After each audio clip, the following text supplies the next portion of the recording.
ప్రార్థన. పరిశుద్ధుడైన దేవ, మాతో మాట్లాడి మమ్మల్ని బలపరచమని వేడుకొంచున్నాము. మేము నీ దద్ద ఆశీర్వాదముల కొరకై వచ్చి ఉన్నాము. క్షేమం మేము చూడాలని వచ్చి ఉన్నాము. మా జీవితాల్లో శ్రేష్టత బయటికి రావాలని వచ్చి ఉన్నాము. మేము చేతగాని వారంగాను, ఏమీ తెలియని వారంగాను, మీడియాకర్ యూత్గా ఉండకుండా బలవంతుని చేతిలో బాణములు ఎలాగా కరెక్ట్గా గురి వైపు కొట్టబడి లక్ష్యాన్ని ఛేదిస్తాయో అలాగా మేము ఉండం. యవనస్తులు ఉండగలిగేలా చేయమని వేడుకొంచున్నాం. యూత్కు ప్యాషన్ దయచేయం. మొదటగా దేవుణ్ణి నమ్మాలి, ప్రేమించాలి. అప్పుడు వారి జీవితాన్ని నువ్వు గైడ్ చేయగలవు. మా బాయ్స్ గర్ల్స్కి ఈ విజన్, ఈ డైరెక్షన్ అనుగ్రహించి పైకి లేవనెత్తుము దేవా. కింద పడిపోయినారు, పైకి లేవనెత్తుము. యేసు నామమున అడుగుచున్నాను తండ్రి, ఆమేన్. సో యూత్ సెషన్కు వి వెల్కమ్ యూ. వాక్యం యొక్క అంశం ఏమిటంటే సక్సెస్ స్టోరీస్లో ఏబ్రహాం స్టోరీ తీసుకుంటున్నాం. ఏబ్రహాం స్టోరీ అంటేనే మీరు ఎక్కడో ముసలాలకు వెళ్ళిపోతుంది అని అనుకోకండి. So will change it little bit. ఆదికాండము 12వ అధ్యాయము 1వ వచనం చూసుకుందాం. ఆదికాండము 12 1వ వచనము. యెహోవా, నీవు లేచి నీ దేశం నుండి, నీ బంధువుల యొద్ద నుండి, నీ తండ్రి ఇంటి నుండి బయలుదేరి నేను నీకు చూపించు దేశంనకు వెళ్ళుము. సో ఇక్కడ దేవుడు విగ్రహారాధికుడైన అబ్రహామును ఆ యొక్క బ్యాక్గ్రౌండ్ నుంచి బయటకు రమ్మని చెప్పి పిలవటం మనం చూస్తున్నాం. ఇక్కడ బాగా గమనించేటది all the success stories begin with a change. Success stories అంతా చేంజ్తో స్టార్ట్ అవుతుంది. అంటే different out of the window థింకింగ్తో స్టార్ట్ అవుతాయి. చేంజ్ దేని నుంచి? Change from the routine things. ప్రతిరోజు చేసేటువంటి పని విధానం కానీ పద్ధతుల నుంచి మార్పు.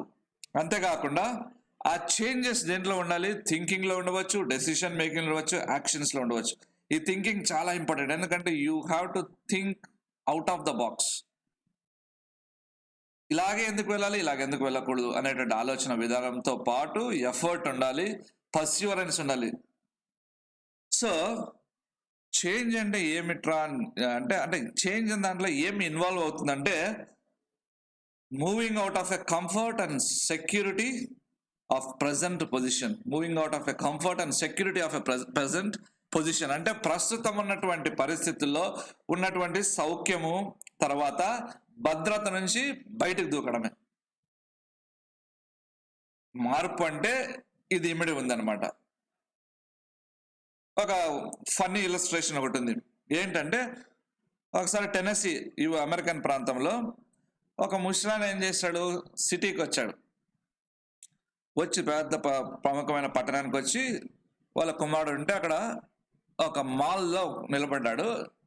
ఫస్ట్ టైం ఆయన లిఫ్ట్ని చూడడం, ఎలివేటర్ ఫస్ట్ టైం లిఫ్ట్ని చూస్తున్నాడు అనమాట. ఆ లిఫ్ట్ని చూసినప్పుడు ఆయన దాని ముందు నిలబడినప్పుడు ఒక ముసలావిడ వణుక్కుంటూ లోపలికి వెళ్ళిన తర్వాత మళ్ళా కొద్దిసేపు ఎంత లిఫ్ట్ పైకి వచ్చింది. పైకి వచ్చేసరికి దాంట్లోంచి ఒక యంగ్ గర్ల్ బయటకు వచ్చింది.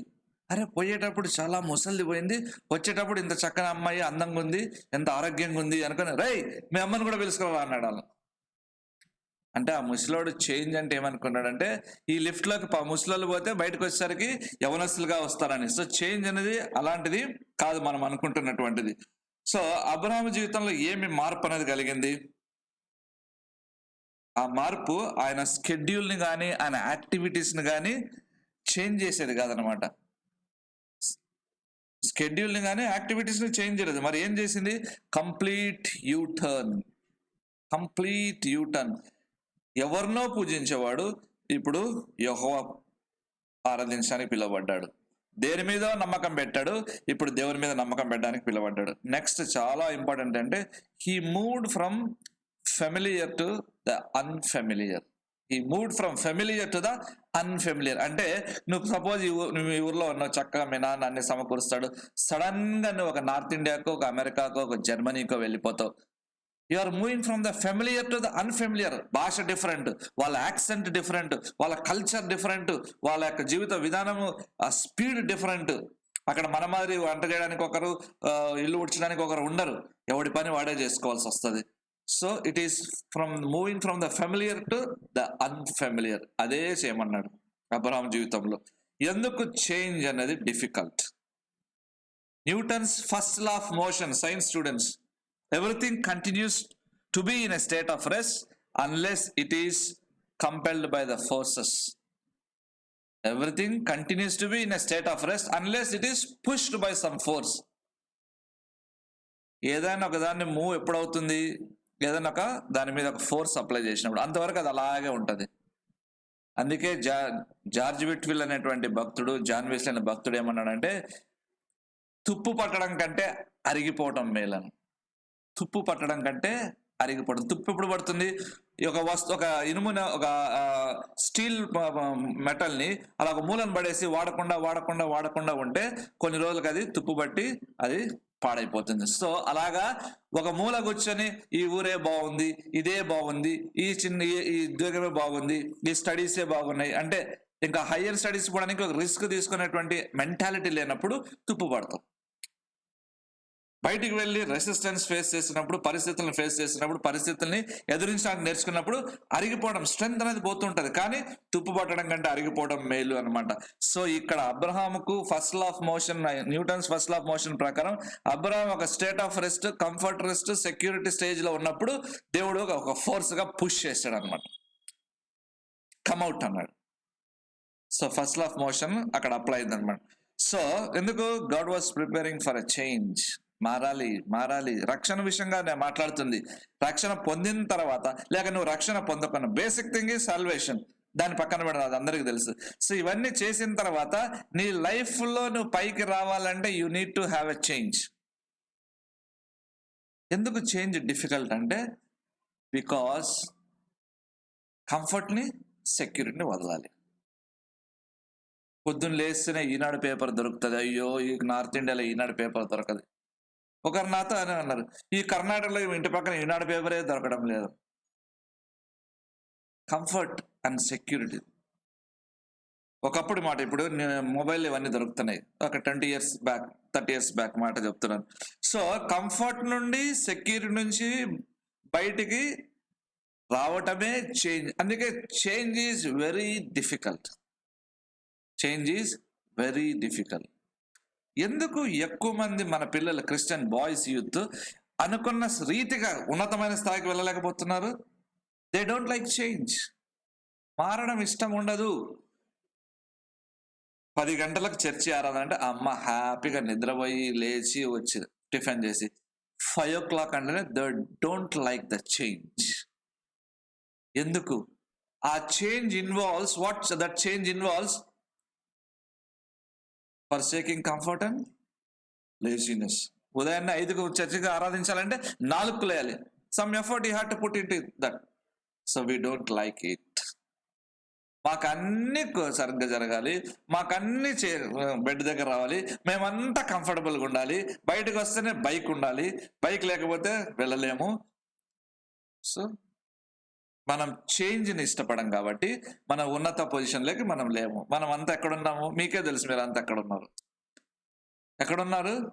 మీడియాకర్ పొజిషన్ అంటారు దాన్ని. అంటే ఒక మధ్యస్థంగా ఉంటారు. వెచ్చగా ఉండము, చల్లగా ఉండము, నులివెచ్చగా ఉంటూ మనలాంటి వాళ్ళనే ఒక దేనికి పనికిరాని ఒక బ్యాచ్ని మనం వెంటేసుకొని వాళ్ళ ముందు మనం చాలా గొప్పవారం అనుకుంటాం. సో రిస్క్ తీసుకొని సెక్యూరిటీని వదిలి ఆ కంఫర్ట్ని వదలాలనుకున్నప్పుడు you will climb the ladder. సరే, ఎప్పుడు ప్రజలు మారుతారు? యూత్ ఎప్పుడు మారుతారు? I'm talking in this related to youth. When people will change, ప్రజలు మారాలంటే, యూత్ మారాలంటే they must have a reason for the change. కారణం అనేది చూపించాలి. ఎందుకు మారాలి అంటాడు. ఇప్పుడంతా లాజిక్ జనరేషన్. లాజిక్ మారలేదు. ఎందుకు మారాలి?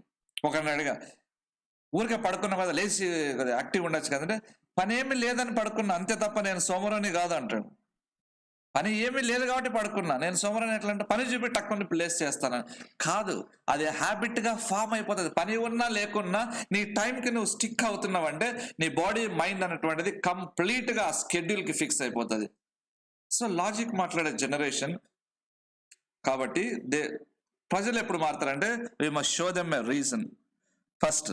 అంతేకాకుండా ఫస్ట్ థింగ్ ఏమిటంటే ఈ మార్పు నేను లోన చేసినట్టయితే it must add value to me. దీనివల్ల నేను కొంచెం లేస్తానా, అప్గ్రేడ్ అవుతానా అనేటువంటిది వాళ్ళకు అర్థం కావాలి, చూడాలన్నమాట. సెకండ్ థింగ్, ఆ ప్లాన్ కానీ ఆ చేంజ్లో ఇన్వాల్వ్ అయిన ప్లాన్ను వాళ్ళు అర్థం చేసుకోవాలి. మూడోది చూసినట్టయితే ఆ చేంజ్ ప్రాసెస్లో వాళ్ళని ఇన్వాల్వ్ చేయాల్సి ఉంటుంది. ఒక ఆర్గనైజేషన్ తీసుకున్నా, ఒక ఫ్యామిలీని తీసుకున్నా, ఒక చర్చ్ని తీసుకున్నా, ఆ ప్రాసెస్లో వాళ్ళని ఇన్వాల్వ్ చేయాల్సి ఉంటుంది. హవర్డ్ హెన్రిక్స్ తన బుక్లో రాశాడు అనమాట. సో అబ్రహాము గొప్పగా చేయటానికి, సక్సెస్గా చేయటానికి ఏమి రీజన్ని దేవుడు చూపించాడు. ప్రజలు మారాలంటే we must show them a reason for the change. So ఏ రీజన్ దేవుడు చూపించాడు? 12వ అధ్యాయము 2వ వచనము 3వ వచనము ఆది కాండము, నిన్ను గొప్ప జనముగా చేసి నిన్ను ఆశీర్వదించి నీ నామమును గొప్ప చేదును, నీవు ఆశీర్వాదంగా ఉండు, నిన్ను ఆశీర్వదించు వారిని ఆశీర్వదించదును, నిన్ను దూషించు వారిని శపించదును, భూమి యొక్క సమస్త వంశములు నీ యందు ఆశీర్వదించబడునని అబ్రాహాముతో అనగా. ఇది రీజన్. నీవు గొప్పడు అవుతావు, నేను నిన్ను ఆశీర్వదిస్తా, నీవు ఆశ్చర్యకరంగా ఉంటావు, ఎవడన్నా నేను తిడితే వాడికి నష్టం వస్తుంది అన్నాడు. సో అయితే ప్రజలు ఈ చేంజ్ ప్రాసెస్లో వెళ్తూ ఉన్నప్పుడు 3 రకాలుగా కనిపిస్తారు మనకు. ఈ మార్పు అని అనుకున్నాం, మనకు యూత్నే తీసుకుందాం. మార్పు అన్నప్పుడు 3 స్టేజెస్ మనకు కనిపిస్తారు. ఫస్ట్ స్టేజ్ అంటే కొంతమంది they will resist the change. కొంతమంది మార్పును రెసిస్ట్ చేస్తారు. అందుకే మంచి చదువు చదివింటారు కానీ ఉద్యోగం ఉండదు. కారణం ఏమిటి? చదవాల్సినంతగా చదివింటారు. సిటీ స్టడ్ అనే భక్తుడు ఏమన్నాడంటే, ఆఫ్రికాలో సేవ చేస్తూ ఆయన తన కొన్ని నియమాలు రాస్తూ అన్నాడు, సాతాన్ని నువ్వు కొట్టకముందే సాతాన్ని నువ్వు ఎదురుకు దెబ్బ తీయాలంటే ఉదయాన్నే 5కి లేచి ప్రార్థన చేయాలన్నాడు. ఆ వాడు మనల్ని దాడి చేయకముందే మనం దాడి చేయాలంటే ఉదయాన్నే 5కి లేచి అలవాటు నేర్చుకో, ప్రార్థన చేయన్నాడు. So some people resist this change. మేము ఫ్రీగా ఉంటాం కదా, మేము ఇంట్లోనే ఉంటాం కదా, ఎప్పుడైనా లేచి ప్రార్థన చేసుకుంటాం అంటాం. They resist the change. రెండవ category, they tolerate the change. Only భరిద్దాం, అమ్మ తిడుతుంది, నాన్న తిడుతున్నాడు, పాస్టర్ అంకుల్ మారు అంటున్నాడు. సో దే టాలరేట్, భరిస్తారు అనమాట. Third stage, they embrace the change. We want it, I will change myself. మూడో గ్రూప్ చెందినవాడే Abraham. He accepted, he embraced it. So Leo Tolstoy అనేటువంటి రష్యన్ ఆథర్ ఏం రాశాడంటే, everybody thinks of changing humanity and nobody thinks of changing himself. ప్రతి ఒక్కడు లోకాన్ని మార్చేస్తాను, దీన్ని మారుస్తా, దాన్ని మారుస్తా, నేను ప్రసంగం చేసి ఇంతమంది మారుతారు, నేను పాట పాడితే ఇంతమంది ఇది అవుతారు అన్నాడు. బట్ ఎవడు కూడా వాడు మార్చుకోవడానికి ఇష్టపడడంట. ఎవడు కూడా వాడిని మార్చుకోవడానికి ఇష్టపడ్డంటే, ఒక పాస్టర్ దగ్గరికి ఒక మదర్, ఒక బాయ్ వచ్చాడు. పాస్టర్, వీడు స్వీట్స్ ఎక్కువ తింటున్నాడు, వీడిని మానమని చెప్పండి అంటే 1 వీక్ ఆగిరా అన్నాడు పాస్టర్. 1 వీక్ అయిన తర్వాత అప్పుడు వాడు, రే స్వీట్స్ మంచిది కదరా, కళ్ళు పుచ్చిపోతాయి, తినకు అన్నాడు. అప్పుడు ఆమెకు ఒక డౌట్ వచ్చింది, ఎందుకు లాస్ట్ వీక్ ఈ మాట చెప్పలేదంటే, నేను ఎక్కువ తింటాను, నేను మానేశాను, తర్వాత వాడికి చెప్పాను. Practice what you preach. So నేను ప్రాక్టీస్ చేద్దా, ప్రీచ్ చేయకముందు చెప్పడం చాలా సులభం, కథలు చెప్పడం చాలా సులభం. బ్రహ్మాండమైన స్కాలర్స్ ఉన్నారు, బ్రహ్మాండమైన కమ్యూనికేటర్స్ ఉన్నారు, గొప్ప గొప్ప బోధలు చేసే వాళ్ళు ఉన్నారు. కానీ వాళ్ళ ఇన్నర్ లైఫ్ ఎవరికి తెలియనటువంటి వారి ఏకాంత జీవితం ఏమిటి, దాని కొరకే మన స్ట్రగుల్ అనమాట. సో కాబట్టి everybody wants to change somebody, but they don't want to change themselves. దీని మీదే దృష్టి పెడుతున్నా, నేనే మారాలి. వాళ్ళని నువ్వు మనుషుల్ని ప్రేమించని చెప్పకముందు నేనే మనుషుల్ని ప్రేమించాలి. బైబిల్ బాగా చదువు అని వాళ్ళకి చెప్పకముందు నేనే ఎక్కువ చదవటం నేర్చుకోవాలి. బైబిల్ని మెడిటేట్ చేయని చెప్పకముందు నేనే మెడిటేట్ చేయాలని. So next will move on. ఏమని, అబ్రహాము దేనికి గుండా పాస్ అయి ఉంటాడు, ఏ పరిస్థితులు గుండా ఆయన వెళ్ళిండొచ్చు. ఎందుకంటే ఒక వ్యక్తి ఏమో రాస్తారంటే, this kind of uprooting and total change can generate great stress అన్నాడు. This kind of uprooting and total change can generate great stress అనమాట. ఇలా ఉన్న స్థలాన్ని వదిలి ఎక్కడికి వెళ్తావో తెలియదు. టికెట్ ఒకవేళ రైలు ఉంటే టికెట్ ఎక్కడ కొనుక్కోవాలో కూడా తెలియదు. నేను చూపించు దేశం నాకు వెళ్ళు. ఎలా వెళ్ళాలి? మొత్తం ఆ దేశాన్ని, ఆ ప్రాంతాన్ని, కల్చర్ని, అందరిని వదిలేస్తారు అంటాడు. సో ఇలాంటి టోటల్ చేంజ్ 50-60% యాక్సెప్ట్ చేయలేదు దేవుడు. సో నువ్వు లైఫ్లోకి పైకి రావాలంటే టోటల్ ఎఫర్ట్ ఉండాలి. నేను బాగా చదివాను, నువ్వు బాగా చదివావనేది కాదు ఇంపార్టెంట్. నువ్వు చదివింది గుర్తు పెట్టుకొని ఎగ్జామ్స్లో ప్రాపర్గా ఎగ్జామినర్కి అర్థమయ్యేటట్టుగా ప్రొడ్యూస్ చేయగలవా? స్కూల్లో పిల్లలు ఉంటారు, ఒకడు బాగా చదువుతాడు, క్లాస్ టాపర్, కానీ ఎగ్జామ్లో వాని రైటింగ్ వల్ల ఏమవుతుందంటే కన్ఫ్యూజన్ వస్తుంది. So you will lose the marks. కాబట్టి చేంజ్ అనేది కంప్లీట్గా హోలిస్టిక్గా చేసుకోవాల్సి ఉంటుంది. నేను అది కొంచెం వస్తుంది, ఇది కొంచెం వస్తుంది, ఈ కాలంలో మాట్లాడడానికి కుదరదు. మా తల్లిదండ్రులు అలాగే ఉండాలి, పిల్లల్ని అలాగే పెంచాలి. ఎందుకంటే నువ్వు ఈ కాంపిటీషన్ని ఫేస్ చేయాలంటే కంప్లీట్గా యూ మస్ట్ బి ఎక్విప్డ్. ఏది తెలీదు అనకూడదు. తెలియని విషయాలు ఉండవు, అది వేరే విషయం, కానీ you must put an effort to learn something.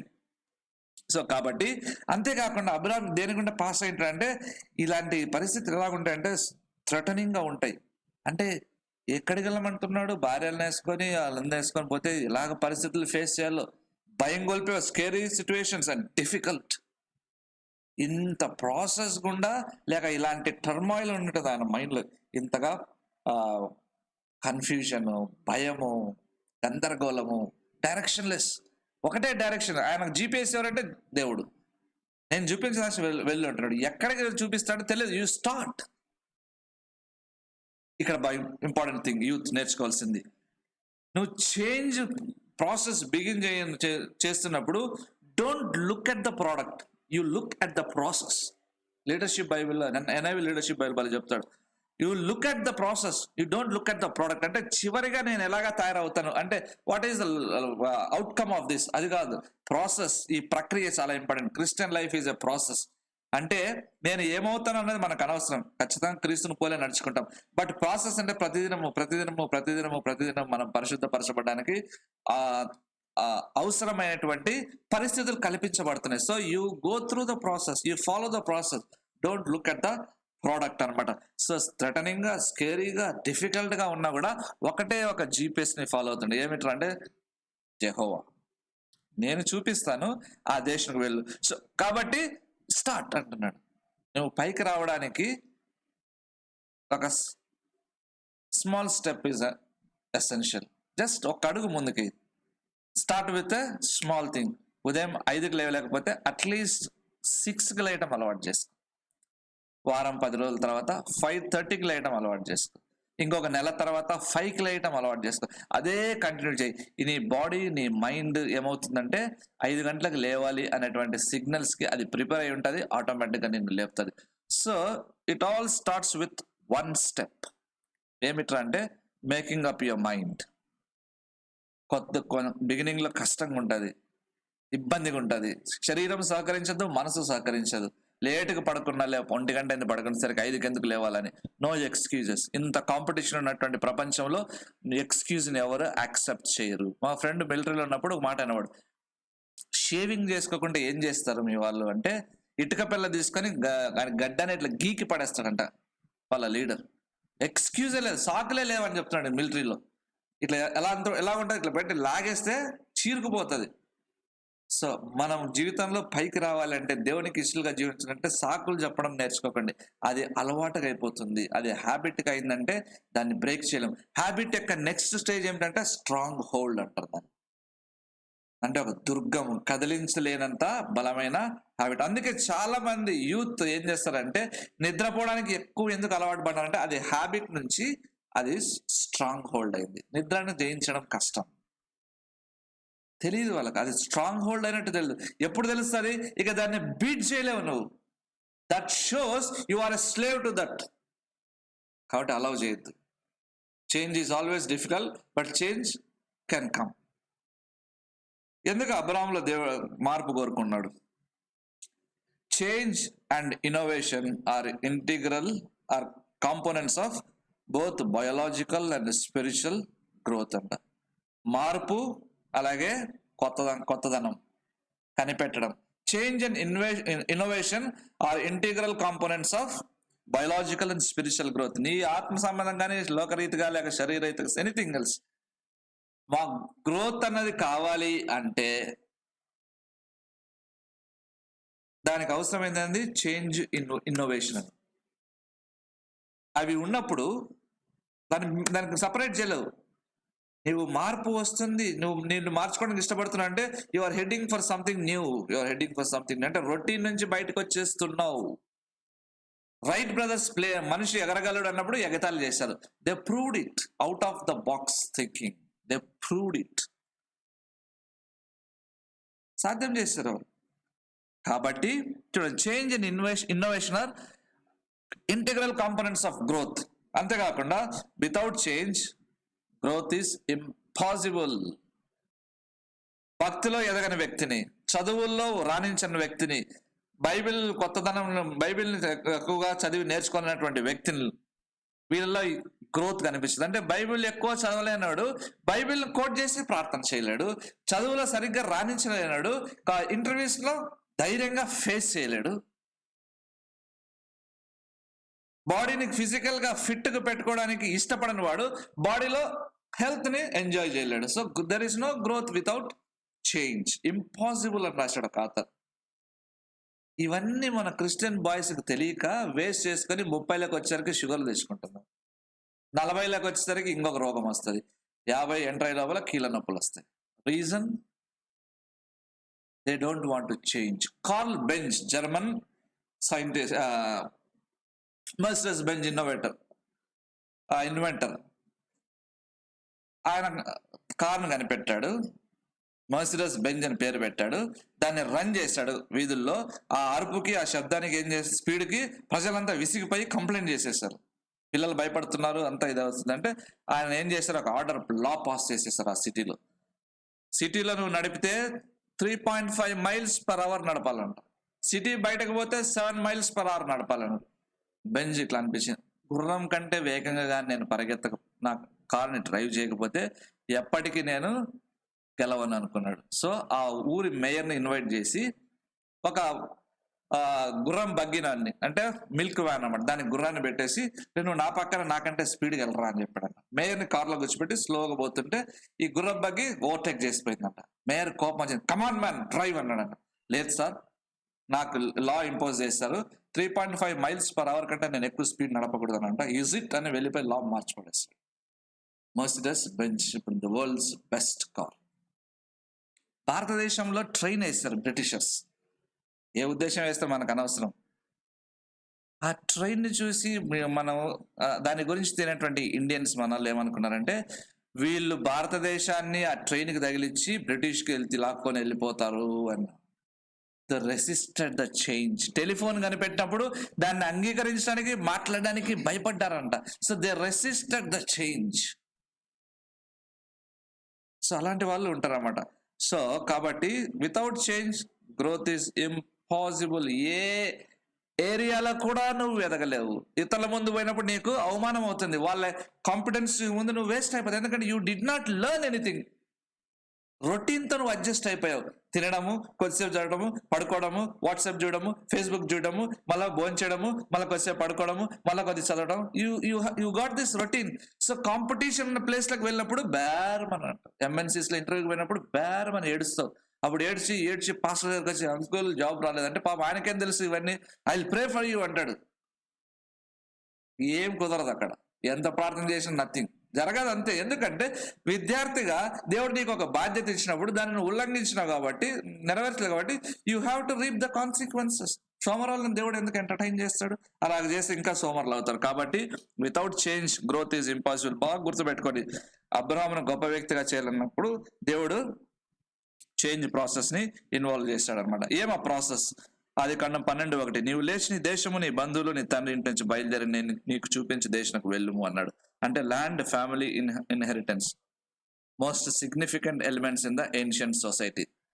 భూములు ఉండడము, అలాగే స్వాస్థ్యం ఉండడము, కుటుంబం అనేటువంటి ఆ వారి కాలంలో ఆ సమాజంలో చాలా ప్రాముఖ్యమైనటువంటివి. దాన్ని వదిలేయంటున్నాడు. ఎందుకు ఈ చేంజ్ అనేది ఏంటంటే, లోకం ఏదైతే సెక్యూరిటీగా, ఏదైతే కంఫర్ట్గా, ఏదైతే ప్రాముఖ్యమైనదిగా ఊహిస్తుందో దాన్నంతా వదిలి నీ భవిష్యత్తుకి సెక్యూరిటీ దేవుడే అని నమ్ము అనేటువంటి చేంజ్ ప్రాసెస్ని ఆయన మైండ్లో పెట్టాడు దేవుడు. That was the change God wanted in Abraham's life. ఫ్యూచర్ని దేవుని చేతిలో పెట్టడం. నెక్స్ట్, యూత్ ఎలాగ థింక్ చేస్తారు చేంజ్ గురించి? ఇప్పుడున్నటువంటిది జీ జనరేషన్, అంటే జెడ్ జనరేషన్, అంటే baby boomers, millennials, Z generation అంటున్నారు అనమాట. సో అంటే 95, 2000 తర్వాత పుట్టిన వాళ్ళని, కొంతమంది 1995 తర్వాత పుట్టిన వాళ్ళు, కొంతమంది 2000 తర్వాత పుట్టిన వాళ్ళని జీ జనరేషన్ అంటున్నమాట. ఈ Z generation already they have started changing the world. చూడండి, బాగా చూసినట్టయితే 16-year గర్ల్ గ్రేటా థన్బర్గ్ అనేటువంటి స్వీడిష్ అమ్మాయి అనుకుంటాను నేను, ఐఎమ్ నాట్ షూర్. ఆ అమ్మాయి ఏం చేసిందంటే world climate change movement start చేసింది. 2019 అమెరికన్ టైమ్స్ మ్యాగజైన్లో person of the year award గెలుచుకుంది. Youngest person to win that year's award. 2019లో టైమ్స్ మ్యాగజైన్లో పర్సన్ ఆఫ్ ద ఇయర్ అనే అవార్డుని గెలుచుకున్నటువంటి వ్యక్తి. ఎందుకంటే వరల్డ్ క్లైమాటిక్ చేంజెస్ చాలా అవసరము. బికాస్ ఇదంతా మనం నాశనానికి పోతుంది, మన నెక్స్ట్ జనరేషన్కి ఏమి ఇస్తాం అనేటువంటి ముందు చూపు కలిగి ఉండడమే కాదు, మోటివేట్ చేసింది సోషల్ మీడియా ద్వారా. సో ఇప్పుడున్న వాళ్ళకి ఏమి రిసోర్సెస్ ఉన్నాయి, మీకు యూత్కి ఏం రిసోర్సెస్ ఉన్నాయి సక్సెస్ లేకపోతే దేవుని గురించి ఎక్కువ తెలుసుకోవడానికి? చాలా రిసోర్సెస్ ఉన్నాయి. ఏం తెలుసా? 3 prominent things: technology, education, next passion. ఈ 3 అవసరం. ఈ 3 ఉన్నాయి. Passion you have to get it. Education ఉంది, టెక్నాలజీ. ఎందుకు ఎడ్యుకేషన్ ఉందని చెప్తున్నా అంటే, ఇప్పుడు నువ్వు ఏది కావాలన్నా కూడా ఆన్లైన్లో యూ కెన్ గెట్ ఇట్. యూట్యూబ్లో ఫ్రీ క్లాసెస్, ఏది నేర్చుకోవాలనుకున్నా, మంచి యూనివర్సిటీస్, మంచి colleges. Second thing technology. Social media వలన చాలా విషయాలు నేర్చుకుంటాం, ఇంటర్నెట్ వల్ల చాలా విషయాలు నేర్చుకుంటాం. ఈ మూమెంట్స్ అన్ని, ఇప్పుడు వరల్డ్ క్లైమాటిక్ చేంజ్ మూమెంట్ కూడా ఈ గర్ల్ థన్బర్గ్ అనే అమ్మాయి సోషల్ మీడియా ద్వారా ఆ ఏజ్ గ్రూప్ వాళ్ళని, ఆ జీ జనరేషన్ ని మోటివేట్ చేసేసి మూమెంటం తీసుకొచ్చింది. So you have technology. Next thing passion. ఇది చాలా ఇంపార్టెంట్ అనుకుంటున్నాను. ఎందుకంటే ప్యాషన్ ఉన్నప్పుడు యూ విల్ బికమ్ సంథింగ్. ఇది మన క్రైస్తవ పిల్లల్లో కొరవడింది. A strong desire to do something, to accomplish something, to reach to some point. First thing నీకు ప్యాషన్ ఎక్కడాలంటే లవ్ యువర్ గాడ్. అది లేదు. దేవుని ప్రేమించడం. డేవిడ్ లివింగ్స్టన్ లైఫ్ చూసినట్టయితే beautiful lifestyle. Scottish physician, ఆయన missionary, pioneering Christian missionary, African countries కి వెళ్ళినటువంటి వాడు. అంతేకాకుండా most popular heroes of the Britain దేశంలో గొప్ప వీరుల్లో ఒకటిగా కొనియాడబడ్డాడు. 19th century విక్టోరియన్ ఎరా అంటారు. 19th century was one of the most popular British heroes. What was he known for? Spreading the gospel, exploring Africa దేశాన్ని అడవుల్లోకి చొచ్చుకుపోయి ఆఫ్రికాలో ఏమేమి ఉన్నాయో బయటికి లాగినటువంటి సాహసి, ధైర్యవంతుడు. What was the source of his accomplishments? ఇవన్నీ సాధించడానికి సోర్స్ ఏం తెలుసా? Family important. Don't neglect your family, don't hate your father and mother's instruction. నీ తండ్రిని సన్మానించకుంటే నువ్వు దీర్ఘాయుష్మంతుడు కావు, నువ్వు వర్ధిల్లవు. What was the source of his accomplishments? ఏం చేశారు తెలుసా? వాళ్ళ కుటుంబము బీద కుటుంబమే, కానీ భక్తిగల కుటుంబము. తర్వాత కష్టపడి పనిచేసేటువంటి కుటుంబం అంట. తర్వాత మిషన్ వర్క్ చేయడానికి ఆశ కలిగిన కుటుంబం. ఈ వాతావరణంలో పైకి లేపాడు. తల్లిదండ్రులారా, మీకు ఈ భక్తి ఉంటే మీ పిల్లలు గొప్పవారుగా ఆశించవచ్చు, లేకుంటే కుదరదు అనమాట. ఎందుకు మెడిసిన్ చదివాడు డేవిడ్ లివింగ్స్టన్? 1834లో బ్రిటిష్ అమెరికన్ చర్చెస్ ఏం చేశాయంటే, ఒక క్వాలిఫైడ్ మెడికల్ మిషనరీ కొరకు they have given a call. ఎందుకు? చైనాలో వర్క్ చేయాలి, so we need a qualified medical machinery.